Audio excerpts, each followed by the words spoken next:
Alfredo, dicen que el casín más tonto que fai relós. Pues sí, hasta de madera, dicen. ¿Es verdad? Exagerarlo, pero hay casinos y hubo los muy inteligentes.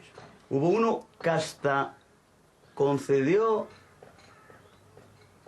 ¿Cómo eso del casín que servía al rey? Pues eso ya es histórico. ¿Histórico? El cazadorín de Caliao. El cazadorín de Caliao, dicen que contaba les telles de un tellau desde el puerto de Caliao, que tenía una vista de cisne. Vaya huellos. Pero di que salvó un condenado a muerte. En Madrid. Iba a cazar con el rey. Era, bueno, fama de... Tenía más puntería que el rey. Pero fueron un día a cazar y cazó tantas piezas el rey como él, no quiso cazar más. Pero después dice, oye, cazé yo tantas como tú. Dice, sí, pero los míos no tienen cabeza. Apuntó yo a la cabeza. Entonces, dicen que era un monstruo tirando. Bueno, para el rey llevarlo a... Entonces el rey concedió y... Los pastos... Na marina. De la marina para caso. Por eso los casinos baixaban a la marina col ganado. Siempre, ahora ya no, pero antes de invierno... baixaban a la marina. Dice, búscame moza casina, que de verano echenles al puerto y de invierno a la marina. Tenían el puerto de Caliao para Caliao, propio, no para otros vecinos, para Caliao. Y la marina para los de Caliao. De invierno. Para los casinos todos. De invierno. Sacó el cazadorín de Caliao, de invierno a la marina. Y metíles per allí per la marina y nunca estaban sencer hierba. Llámeste Alfredo Peón. Sí. Alfredo Peón. Y Pérez. Casín. Casín, de Boca Negra. De Boca Negra, natural de Tanes. Sí, señor. De junto a la iglesia. Dillos los años que tienes. 93. Fechos. Decía la Llerano chargos. Chargos, como decía la Llerano. ¿Fechos de cuándo, Alfredo? De noviembre, el 18 de noviembre. Toda la vida trabajando en Tanes. Bueno, casi. Casi puedo decir, y no vivimos siempre en Tanes precisamente, pero casi siempre. Yo nací aquí, pero yo iba para San Flechoso, para Sotrondio, que vivía allí en San Flechoso, pasando la estación, sí. Un barrio que hay allí. Allí pasé el primer año, pero yo no lo recuerdo. Pero después todavía estuvimos otro año, mi padre como era minero, pues andábamos con los gitanos, cuando en un pueblo, además minero de muchísima fama. Entonces vivimos en un pueblo que se llama La Sierra. Y yo decía a mi madre, dice, no te puedes acordar porque tenéis 2 años. Digo, pues acuérdome. Y un día tuve el coraje de plantarme allá. Pero un prado arriba lleno de hartos, que ya no se usaba. Y llegué allá, había como 200 metros. Y era tal cual lo tenía yo en la cabeza. 2 casines, la nuestra llegando a la izquierda. Y una cobilina para el gusto. Igual que yo la tenía figurada en la cabeza, sin tellao. Pero allí estaba, tal cual. Y una fuentina faltaba. Una fuente que había así como a 50 metros, no estaba. Y pregunté a unos cases, coño, y aquí había una fuente y no la veo.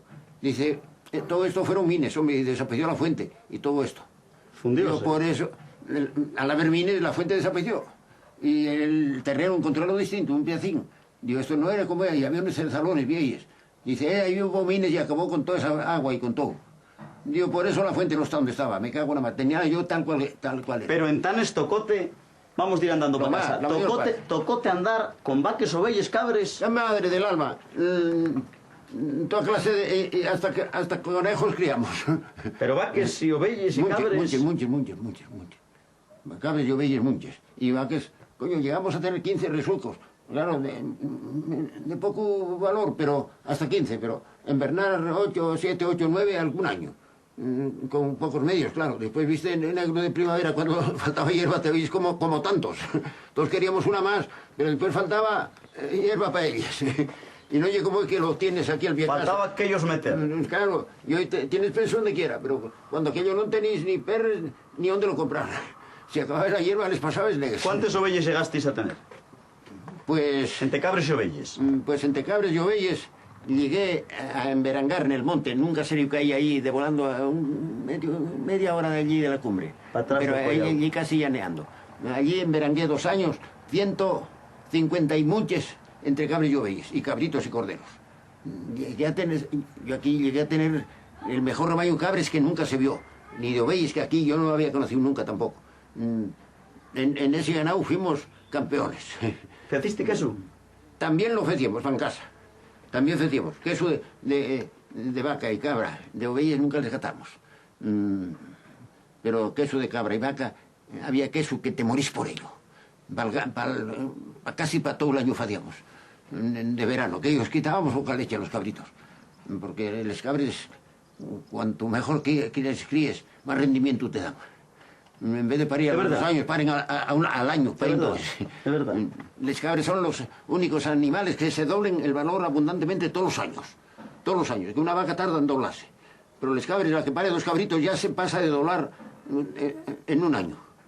El ganado que dobla, si vale 1000 duros, un rebañín, para el año que viene vale 2000 y pico.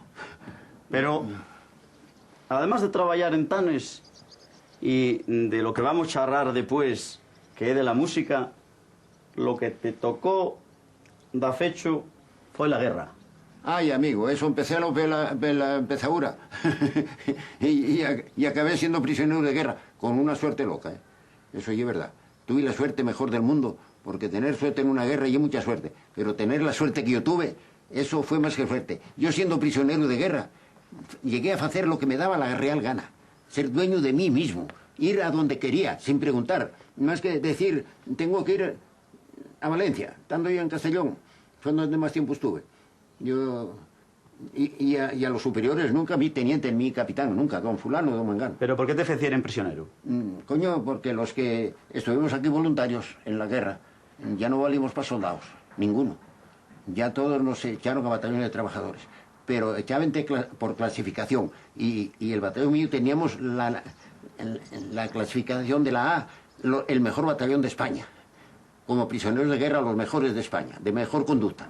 Tenéis que tener 5 o 6 avales, pero ya no valís para soldado. A mí pasóme con Cervantes. No me valió para soldado de tanto saberlo ser. Los que fuimos soldados aquí, milicianos, y para soldados de Franco no valíamos. Lo que tuvimos una suerte loca. Porque iban a batallones de trabajadores, a Puentes, pero a mí y a mi batallón, intendencia militar. Yo llegué a ser el amo, hasta la jefatura, mandaba yo más que ellos. En Castellón, yo estaba en una oficina de ordenanza para hacer labores, que me mandó un sargento. Dije, oye, mandarme, echarme para allí, para la oficina. Dios, Dios, Sierra, no sabes que yo no sé escribir ni nada. Que no, hombre, no, yo para eso, yo para hacer recaos. Digo, coño, para eso voy. Y fui para allá, presentéme al teniente, don José Antonio Martín. Digo, bueno, mire, don José Antonio, me mandó Sierra a venir. Dije, sí, le mandé buscarlo. Me mandó venir. Pero a sus órdenes a nadie, ¿eh? No éramos militares. Y, ¿sabes a quién saludábamos? A los alemanes, por verlos cuadrarse, ponerse tan... Y por verlos, aquella disciplina que tenían. Saludábamos a los por verlos, que eran todos oficiales. Yo no vi tropa alemana. Eran aviadores o dentearios.